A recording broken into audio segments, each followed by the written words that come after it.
भाईजान डेली दे $2 ਜਾਂ $2.5 डेली दे जापान दी टिकटॉक। मैं भाई तुहानू सारा प्रूफ भी दे रहा वा, रिकॉर्डिंग तो चल रही, मैं पैसे भी ये विड्रॉ मैं 2 दिन पहलों वीडियो एक बनाई सी तो चैक कर लो, सिर्फ मैं $1 तो विड्रॉ किया सी। हुण इस टाइम वीरे 972 सिक्के ने मेरे को, वो 500 मैं तुहाडे सामने 500 का मतलब वीरे $5। 2 दिनों के विच मैं $9 कमाए ने, $5 तुहानू मैं स्क्रीन पर विखा रहा वा। इन मैं पेपाल के अकाउंट भी लैके विखावांगा भाई, सारा तुहानू प्रूफ विखाउणा। रिकॉर्डिंग मैं थले चला रहा वा, तो चैक कर लो वीरे, रिकॉर्डिंग तो वेख लो। वीरे मेरा अकाउंट है, हाँ जी मेरी पिक्चर लगी, मेरा अकाउंट है, तो चैक करो। $972 ये सिक्के होंगे ने वीरे, पर डॉलर ही समझ लो।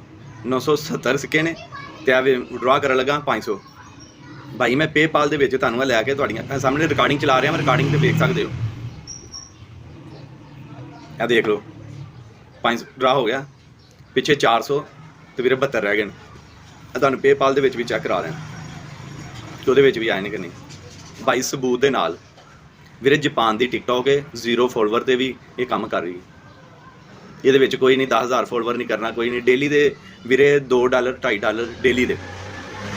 2 दिन पहलों वीडियो लाई सी, वो चैक कर लो, तो हुण चैक कर लो वीरे, वीरे कोई झूठ नहीं।